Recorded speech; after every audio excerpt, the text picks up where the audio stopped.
एक एक वैष्णव नवनीत प्रिया जी गोपाल जी की सेवा करता था, लेकिन उसके घर में इतनी दैन्यता थी कि एक बार का भोजन ही 3 बार में पाया जाता था, दोबारा बनाने की सामग्री नहीं इकट्ठी हो पाती थी।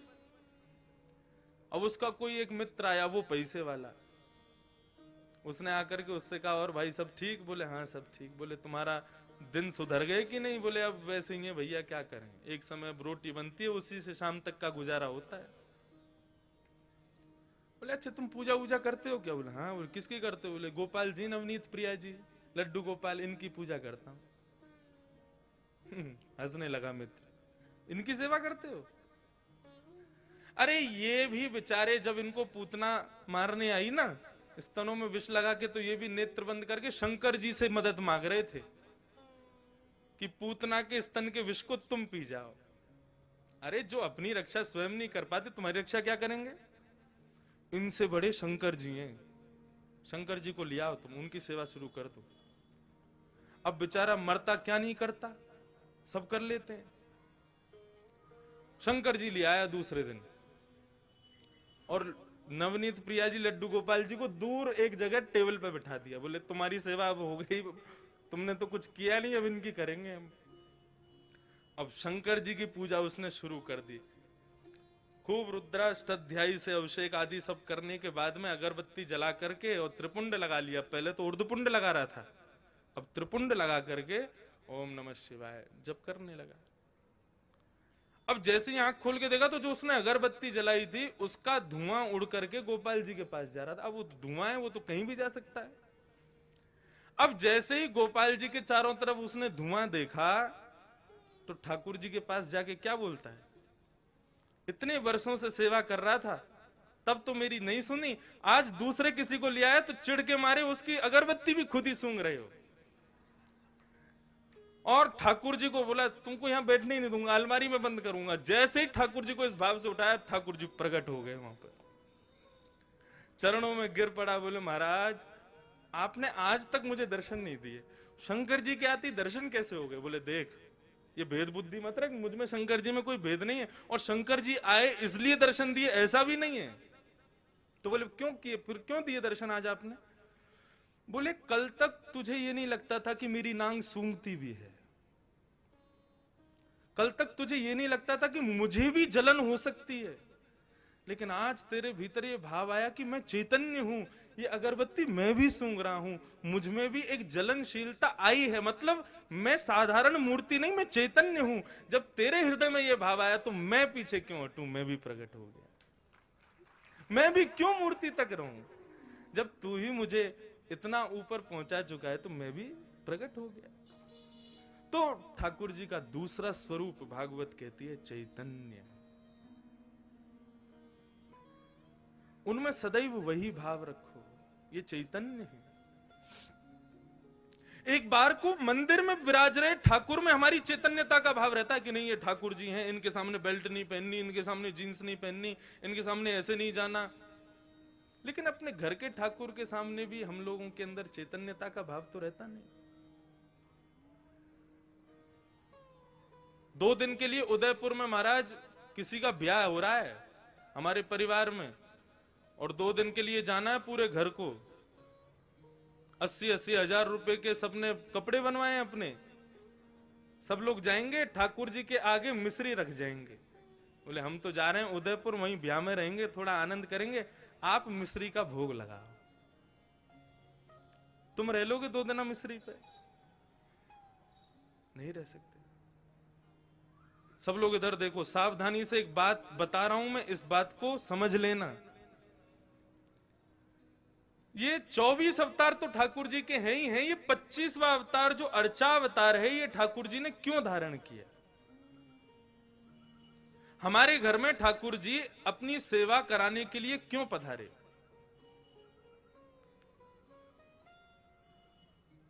इसके पीछे एक बहुत सुंदर भाव है, सावधानी से सुनिएगा। पूज्य गुरुदेव भी बैठे, उनसे भी निवेदन, दास के मन में ठाकुर जी की सेवा करते हुए एक भाव आया, तो मेरी इच्छा हुई कि मैं उस भाव को कहूं कि ठाकुर जी सबके यहां सेवा कराने के लिए हर घर में क्यों विराज रहे हैं। आप पूरे नाथद्वारा को देख लो, हर घर में ठाकुर जी का चित्रपट ही सही विराज रहा होगा। वृंदावन तो प्रसिद्ध है, घर घर तुलसी ठाकुर सेवा, दर्शन गोविंद जी को, अलीरी मोहि लागे वृंदावन नी को। क्यों विराज रहे हैं ठाकुर जी हम सबके घर में? देखो, हम लोग जब वैकुंठ जाएंगे तो है, कोई रोक तो रहा नहीं हमको, एक ना एक दिन सबको जाना है वहां पर। तो यदा कदा हमारे द्वारा किए गए कृत्य के कारण यदि हमें कभी वैकुंठ के अलावा भी लोगों का दर्शन करना पड़ गया, मानो जैसे नरक का दर्शन हो गया या स्वर्ग का दर्शन करना पड़ गया, और उस पश्चात वहां पर बताया गया तुमने ये अपराध किया था इसलिए तुमको ये करना पड़ा, तो हम ठाकुर जी से शिकायत करने लग जाएंगे, प्रभु आपकी इतनी अर्चना करते हैं, इतनी सेवा करते हैं, इतनी पूजा करते हैं, इतना आपका नाम गुणगान करते हैं, उसके बाद भी हमारे जीवन में दुख, उसके बाद भी हमारे जीवन में कष्ट, उसके बाद भी हमारे जीवन में कभी सुख की अनुभूति नहीं, और उसके बाद भी जब हम संसार छोड़ के आए तो नरक का दर्शन। शिकायतें दुनिया भर की हम ठाकुर जी से करने लग जाएंगे, आपने ये नहीं किया, ये नहीं किया, ये नहीं किया, हम ठाकुर जी से शिकायतें करेंगे। भगवान बोले ये मुझसे शिकायत करे उससे पहले इसके यहां अर्चावतार रूप धारण करके बैठ जाओ इसके घर में। क्यों? बोले कभी ना कभी ये भी तो अपराध करेगा, सर्दी में कभी मुझे ठंडे जल से नहला देगा, भयंकर सर्दी में कभी मुझे हो सकता है पतला वस्त्र पहना दे, मुझे ठंडी लगे उससे, भयंकर गर्मी में खुद तो एसी में बैठेगा, मुझको पंखा भी नहीं चलाएगा, बिजली का बिल बढ़ जाएगा, मंदिर का पंखा बंद ही रहने दो। ये सारे अपराध ये करेगा मेरे साथ में, लेकिन मैं कभी शिकायत नहीं करूंगा। क्यों? हिसाब बराबर करने के लिए आया हूं, तुझे शिकायत करने योग्य छोड़ूंगा नहीं मैं। तुम भगवान से कुछ कह नहीं सकते कि भाई आपने ऐसा क्यों नहीं किया, आपने ये दुख क्यों किया। भगवान बोले तेरी शिकायत पूरी हो गई, अब मैं करूं शिकायत? भोग बनाते समय सब्जी देख करके भोग लगने से पहले ही तेरा मन ललचा गया था। एक बार भयंकर सर्दी में एक बार मुझे कहीं लेके जा रहे थे, बद्रीनाथ गए थे, मुझे इतना पतला वस्त्र पहनाया, मुझे सर्दी लगी, मैंने कभी शिकायत की तुमसे? तो मनुष्य की जितनी भी शिकायतें हैं उनका हिसाब बराबर हो जाए, उसके लिए ठाकुर जी अर्चावतार लेके आए कि आप ठाकुर जी से कुछ कह ना सको। यदि आपने कहा तो फिर ठाकुर जी कहेंगे। कितना भी प्रयास कर लेना, कितनी भी कोशिश कर लेना, अर्चावतार में एक ना एक अपराध तो हम करते ही हैं, लेकिन ठाकुर जी कभी कुछ नहीं कहते। तो वही चैतन्य है। और ठाकुर जी का तीसरा स्वरूप है आनंदम परमानंदम। ठाकुर जी आनंद स्वरूप है। श्रीनाथ जी का स्वरूप परमानंद प्रदान करता है। हमारे बाल कृष्ण प्रभु ने दुनिया भर के रूप धारण किए, कहीं पर बांसुरी बजा रहे हैं, श्री राधा वल्लभ जी में रोज ब्याह कर रहे हैं, बिहारी जी में नित्य मनोरथ कर रहे हैं, श्री गोपीनाथ गोविंद देव जयपुर में विराज रहे हैं, उनके भी अलग अलग रूप। लेकिन श्रीनाथ जी का जो रूप है, स्वरूप है, इसमें सब विराजमान है, सब विद्यमान है, क्योंकि ये वास्तविक आनंद स्वरूप है। एक भुजा ऊपर है और दूसरी भुजा कमर पर है। किस भाव से? सावधानी से सुनिए कथा बिल्कुल। श्रीनाथ, श्री यानी राधा, श्री यानी श्री किशोरी जी, श्री यानी श्री लाडली जी, और श्री लाडली के संग युक्त होकर के जो नाथ विराजमान है वो है श्रीनाथ। सुन वे तो पहली ताली बजा रहे हो, बात तो पूरी करने दो हमको, जल्दीबाजी मत करो। अब तो पंडाल भी अपना, समय भी अपना, कथा भी अपनी, उत्सव भी अपने, पूरे दिन पूरा दिन है अपने पास, खूब भाव से सुनो कथा।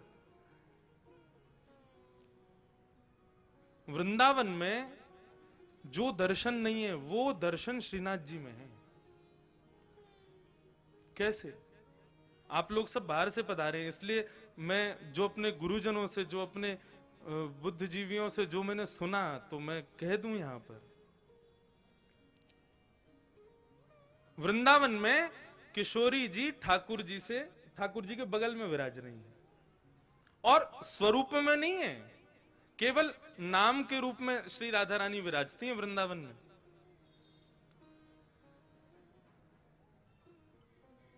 जब देखी वृषभानुजा हिय विच उठी है हुक, वंशी रह गई हाथ में फिर ना लागी फूंक।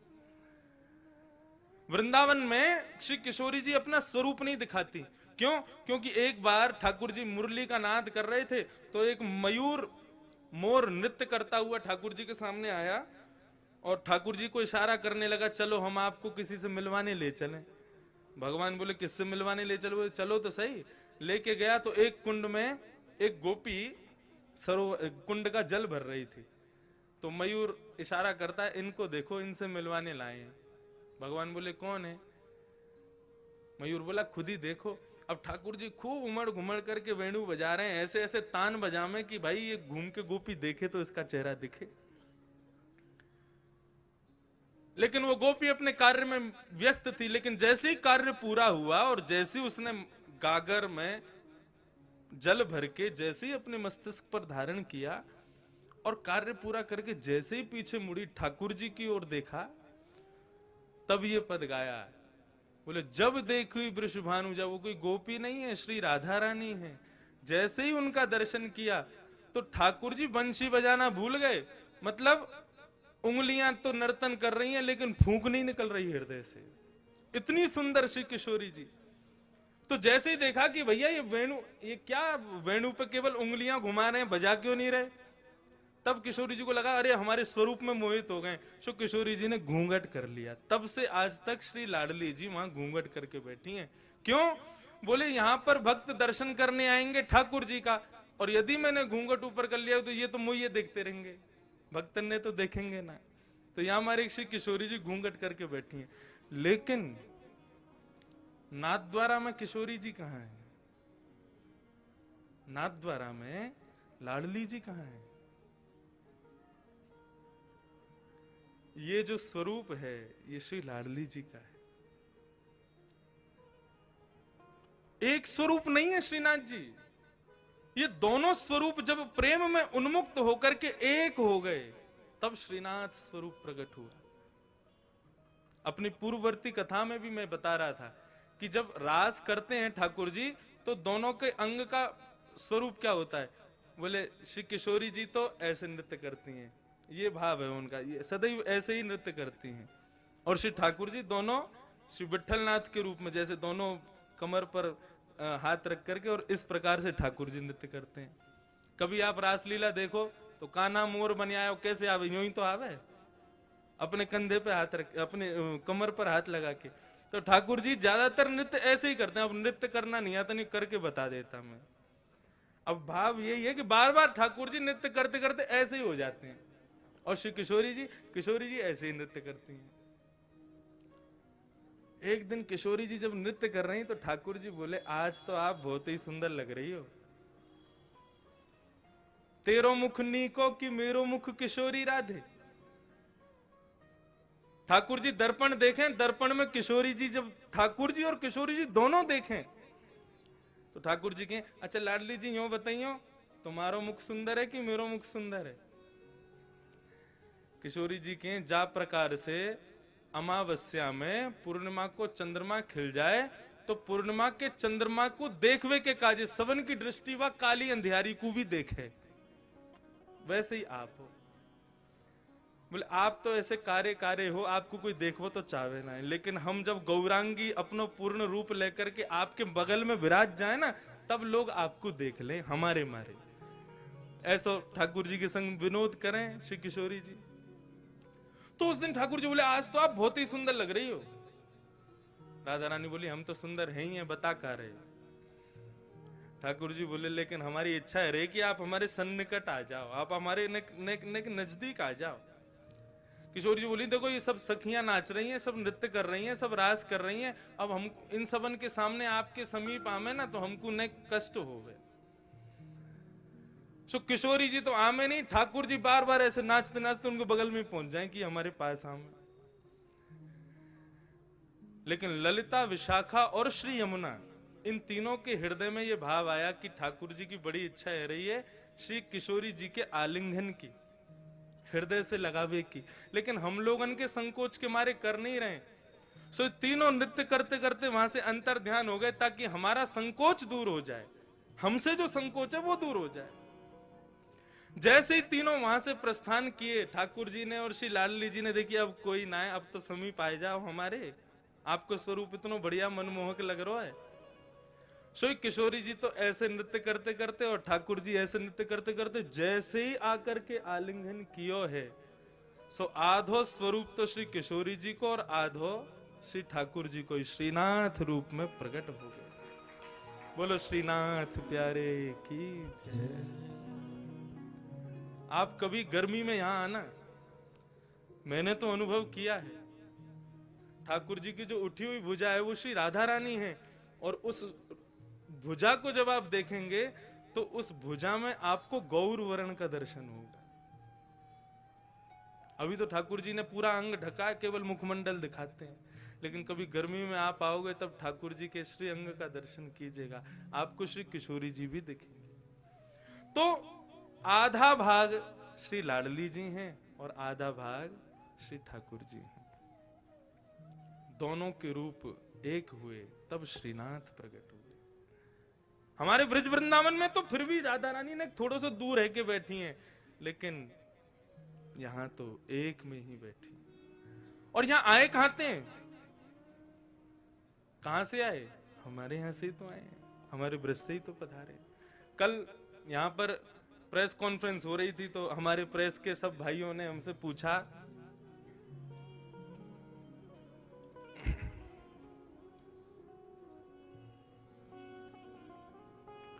कि महाराज जी आप यहाँ कथा क्यों कर रहे हैं, तो उसके बहुत भाव बताए। एक भाव और आ गया मेरे मन में, अब नाथ द्वारा के जो लोग बैठे हैं वो इस भाव को सुन के कहीं हम पे गुस्सा मत करना, लेकिन हम ब्रजवासी हमारा भाव है, हमारे भाव आया। मैंने कि हम तो देखो ये हमारे आए हैं कि ब्रजवासी हैं, और जब भी ठाकुर जी को देखें तो पता ना क्यों स्वतः ही मन में भाव आ जाए, ठाकुर जी 11 घंटा चल के आना पड़े आपके दर्शन के काजे, तब आकर के यहाँ पे गाड़ी पहुंचे आपके दर्शन हो में। फ्लाइट ते भी आओ तो 6-7 घंटा तो लग ही जाए, ट्रेन ते तो पूरी रात लग जाए। हम ब्रजवासी आपके प्राण धन है, आप ही कहो ब्रजवासी वल्लभ सदा मेरे जीवन प्राण। श्री गोवर्धन कभी कभी आपके बगैर सूनो लगे, तो हम ब्रजवासी पे कृपा करो, बहुत दिना विराज ली राजस्थान में, अब जल्दी ब्रजधाम वापस चलो। हमारे हृदय में तो ये भाव आ जाए। तो प्रेस वाले क्या बोले, आप हमारे ठाकुर जी को चुरावे आए हो यहाँ पे? मैंने भैया चुरावे तो ना आए। बोले हमारे ठाकुर जी कहीं ना जाएंगे, अब संभव ही ना है, वो तो यहीं रहेंगे, यहाँ से कहीं नहीं जाएंगे। मैंने कि आप काहे को गुस्सा रहे हो, मतलब ठाकुर जी गए तो आप कौन से यहाँ रहोगे, आप भी आओगे, और मैंने हम सब ब्रजवासी सब आपको स्वागत करेंगे, पधारो भैया हमारे ब्रज में पधारो।